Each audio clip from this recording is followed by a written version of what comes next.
போஜ்பூர் கிராமத்துல ஒருத்தரோட பேரு ரொம்பவே பிரபலமானது. பேட்டூராம். அவரு ராஜாவும் இல்ல, ராணாவும் இல்ல. ஆனா சாப்பாட பத்தி சொல்லணும்னா பேட்டூராமுக்கு எல்லாருமே சலாம் போடுவாங்க. பேட்டூராமுக்கு சாப்பாடு மட்டும்தான் பிடிக்கும். பசி இருக்கோ பசி இல்லையோ, அவருடைய நாக்குக்கு ஏதாவது ஒண்ணு கண்டிப்பா வேணும். அடேங்கப்பா, இந்த பழம் ரொம்ப சுவையா இருக்கும் போல இருக்கு. இத மட்டும் இங்க இருந்து நான் சாப்பிடாம போயிட்டேன்னா அது நம்மள தப்பா நினைச்சுக்கும். நான் ஏன் இதுல 2-3 சாப்பிடக்கூடாது? இதுதான் பேட்டூராமோட சுபாவம். அவர் ஏதாவது ஒரு மனுஷனை கூட கோவப்பட வச்சிருவாரு. ஆனா சாப்பாடு சம்பந்தப்பட்டது எதையும் கோவப்பட வைக்கிறது அவருடைய சித்தாந்தத்துல கிடையவே கிடையாது. காலையில அவரோட வீட்டுல போகா, மதியம் யார் வீட்லயாவது கிச்சடி, சாயந்தரம் சமோசா, அப்புறம் ராத்திரி பரோட்டா. இப்படிதான் பேட்டூராமோட நாட்கள் போய்கிட்டு இருந்தது. சாப்பாடு சாப்பிடுறது எல்லாமே சரி, ஆனா விஷயம் அப்ப மோசமாச்சு. நம்ம பேட்டூராம் இருக்காரே, சாப்பிட்டு முடிச்சதுக்கு அப்புறம் காசு கொடுக்க மாட்டாரு. ஏன்பா பேட்டூராம், எங்க போயிட்ட? எங்கன்னா வேலைக்கு தான். வேலையும் செய்யணும் இல்லையா? சரி சரி, அதெல்லாம் சரி. ஆனா நீ சாப்பிட்ட சமோசாக்கு பணம் கொடுக்கணும் இல்ல? என்ன விளையாடுற கிஷன்? அட, நாம ஒரே கிராமத்தை சேர்ந்தவங்க. அப்படி இருக்கும்போது உன் தம்பி கிட்டயே பணத்தை கேட்டா நல்லா இருக்குமா? ஏன் நல்லா இருக்காது? நல்லா இருக்கு, எனக்கு நல்லா இருக்கும் தம்பி. எனக்கு என் பணத்தை கொடு. இல்ல கிஷன் அண்ணன், சாப்பிட்டதுக்கு அண்ணன் கிட்டயா பணம் கொடுக்கறது எனக்கு என்னமோ சரின்னு படல. சரி அண்ணன், நான் கிளம்புறேன். அட, பேட்டூராமோட செயலுக்கு எல்லையே இல்லாம போச்சு. சுபாவத்துல அமைதியானவரு, பேசுறதுல ரொம்ப மென்மையா இருந்தும் கூட பேட்டூராம்னால மக்கள் இப்ப ரொம்ப நொந்து போயிட்டாங்க. அவரு எங்க போனாலும் அங்க ஏதாவது ஒண்ணு சாப்பிட ஆரம்பிச்சிருவாரு. அவருடைய இந்த சுபாவம் மக்களுக்கு ரொம்ப தொல்லையை கொடுக்க ஆரம்பிச்சிருச்சு. என்னங்க என்னங்க, இங்க பாருங்க. அட, மெதுவா கூப்பிடுமாயா, எதுக்காக இவ்வளவு சத்தம் போடுற? அதோ அந்த பேட்டூராம் இருக்காரு, நம்மளோட கடைக்கிட்ட தான் வந்துட்டு இருக்காரு. இப்ப அதுக்கு என்ன? அதுக்கு என்னவா, அந்த ஆள் இருக்கானே ராட்சசன். நேத்து என்ன நடந்தது தெரியுமா? நம்ம குழந்தைக்கு செவையா ஊட்டிட்டு இருந்தேன். அந்த தடியம் பேட்டூராம் மொத்த பாத்திரத்திலையும் அச்சிரு தும்பி எல்லா சேவையாவையும் முழுகிட்டான். இது போதாது என்ன சொல்ல தெரியுமா? மன்னிச்சுடுங்க அண்ணி, அது என்னன்னா உங்க பிள்ளைக்கு சேவையா அந்த அளவுக்கு பிடிக்கல, அதை ஏன் வீணாக்குறது, நானே சாப்பிட்டு முடிச்சுட்டேங்கிறான். ஐயோ ஐயோ, இப்படி எல்லாம் யாராவது செய்வாங்களா? ஆட, விட்டு தள்ளுவியா? அவன் நிச்சயமா திருந்த மாட்டான்.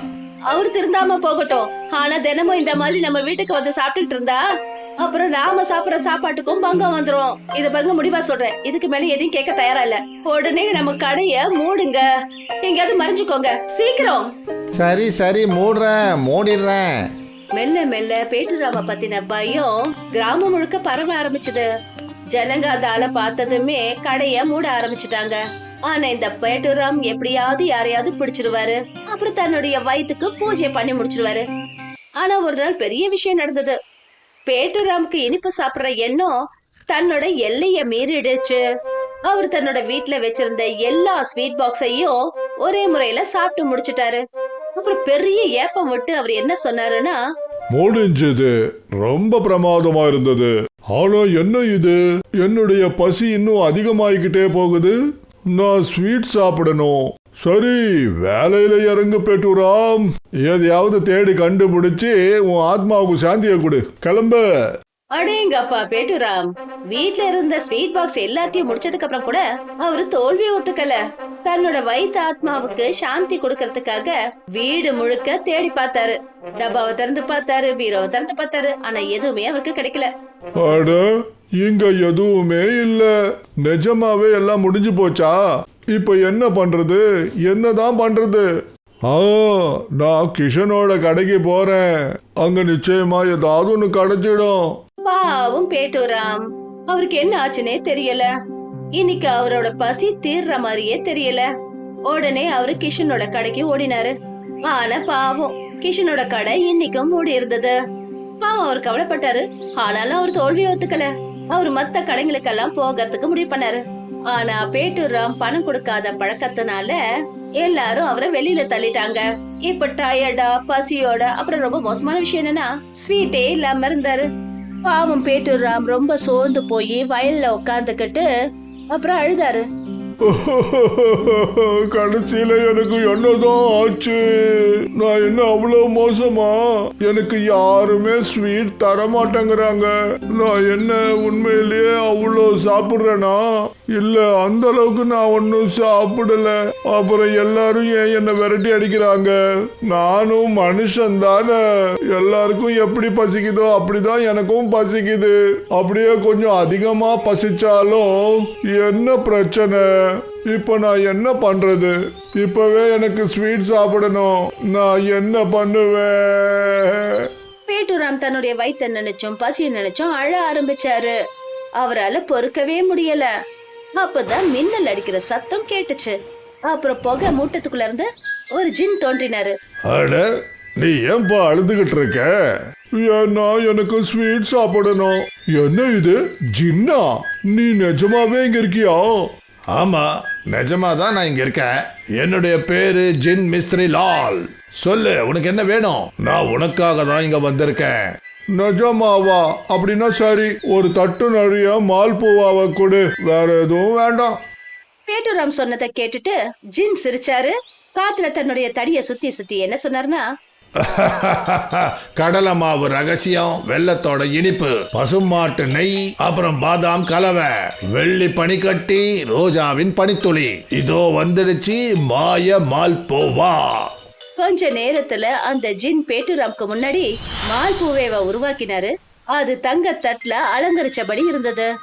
அத பார்த்ததும் பேட்டுராமோட நாக்குல எச்சில் ஊற ஆரம்பிச்சது. ஓடடா, இந்த மால்பூவா ரொம்பவே சுவையா இருக்கும் போல இருக்கே. நான் இத சாப்பிடலாமா? கண்டிப்பா சாப்பிடணும்பா. ஜின் சரின்னு சொன்னதுமே பேட்டுராம் மால்போவா சாப்பிடறதுக்கு ஆரம்பிச்சாரு. முதல் வாய் எடுத்து சாப்பிட்டதுமே அவரு மந்திரிச்சு விட்டவர் மாதிரி ஆயிட்டாரு.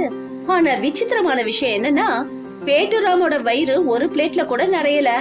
அவர் 1 இல்ல 2 இல்ல 10 இல்ல 50க்கும் மேற்பட்ட தட்டுகளை காலி பண்ணிட்டாரு. அப்புறம் அவர் இப்பவும் சாப்பிடணும்னு நினைச்சாரு. பேட்டுராமோட இந்த நிலைமைய பார்த்துட்டு ஜின் அதிர்ச்சி அடைஞ்சாரு. நீ என்ன மனுஷனா சாப்பாட்டு மிருகமா? ஆனா பேட்டுராம் நிக்கவே இல்ல. இப்பதான் உண்மையான ஸ்வீட்டை சாப்பிடுற சந்தோஷம் ஆரம்பமாயிருக்கு. பாவம் ஜின் ரொம்ப நொந்து போயிட்டாரு. மாய தட்டுகளோட வேகமும் மெல்லமாக ஆரம்பிச்சது. ஒரு வழியா ஜின் ரொம்ப நொந்து போய் சொன்னாரு, அப்ப சரி, நான் உனக்கு வரம் கொடுக்கறேன். உனக்காக மால்பூவா மழை பெய்ய போகுது. உனக்கு எவ்வளவு வேணுமோ அவ்வளவு மால்பூவாவை சாப்பிடு. என்ன, நிஜமாவா? இப்ப அவர் சாப்பிடறதுக்கு கணக்கில்லாத மால்போவே வர இருந்தது. ஆனா அவனுக்கு என்ன தெரியும், இந்த இனிப்பான மழை ஒரு இனிப்பான வெள்ளமா மாற போகுதுன்னு. அந்த ஜின் மாய தடிய சுத்தின உடனே மேகங்கள் இடிக்க ஆரம்பிச்சது. ஆனா இந்த மேகம் மழையே இல்ல, மால்போகேவை கொட்ட ஆரம்பிச்சது. ஆரம்பத்துல பேட்டுராம் வாயை திறந்துகிட்டு மால்போவை அத்தனையையும் முழங்கினாரு. ஆனா கொஞ்ச நேரத்துல அந்த கிராமம் முழுக்க மால்போவே கொட்ட ஆரம்பிச்சது. எல்லா இடத்துலயும் மழை போல மால்போவே கொட்டுச்சு. இந்த விசித்திரமான நிலைமைய பார்த்துட்டு கிராமத்து ஜனங்க பயந்துட்டாங்க. அட, இங்க என்ன நடக்குது? இந்த மால்பூவா வெள்ளம் எங்கேருந்து வருது? சீக்கிரத்துல மால்போவையோட வெள்ளம் வந்துடுச்சு. கிராமத்து ஜனங்க அந்த இனிப்பான தண்ணியில முழுக ஆரம்பிச்சாங்க. அங்க இன்னொரு பக்கம் பேட்டுராமும் சாப்பிட்டு சாப்பிட்டு ரொம்ப சோர்ந்து போயிட்டாரு. இப்ப அவரும் அந்த இனிப்பான வெள்ளத்துல மிதக்க ஆரம்பிச்சாரு. அந்த மால்போவையோட மழையும் நிக்கல, அந்த வெள்ளமும் நிக்கிற மாதிரி தெரியல. அப்பதான் அதிர்ந்து போய் சோர்ந்து போய் பேட்டுராமோட வாயில வந்தது, போதும் போதும், இதுக்கு மேல வேண்டாம். கடவுளே, என்ன காப்பாத்து. இதுக்கு மேல என்னால சாப்பிட முடியாது. ஏ ஜின், ஐயோ கடவுளே, நான் வாக்கு கொடுக்கிறேன். இனிமே என் சாப்பாட்டுக்கு கட்டுப்பாட வச்சுக்கிறேன். மத்தவங்களுடைய உழைப்பு காசை திருப்பி கொடுத்துடுறேன். அவங்கள நான் கிண்டல் பண்ண மாட்டேன். இனிமே நான் பேராசைக்கு அடிமை ஆக மாட்டேன். தயவு செஞ்சு இந்த வெள்ளத்துல இருந்து என்ன காப்பாத்துங்க. ஒரு வழியா பேட்டுராம் தன்னுடைய பாடத்தை கத்துக்கிட்டாரு. அப்புறம் ஜின்னோட நோக்கமும் நிறைவேறிடுச்சு. அப்பதான் பயங்கரமான ஒரு மின்னல் அடிச்சது. பேட்டுராம் அவருடைய கண்ணை திறந்தாரு. அவர் தன்னோட படுக்கையில இருந்தாரு. வேர்வையால நனைஞ்சு போயிருந்தாரு. இது என்ன கனவா? அவர் எழுந்தாரு, வெளியே போனாரு. வானம் ரொம்ப தெளிவா இருந்தது. ஆனா இந்த வண்ணமயமான கனவுல இருந்து பேட்டுராம் முழுமையா மாறிட்டாரு. இப்ப அவருக்கு பசி எடுக்கிறது இல்ல. முதல் முறையா அமைதியா இருந்தாரு. ஒரு வழியா தன்னுடைய தவறுகளை அவரும் ஒத்துக்கிட்டாரு.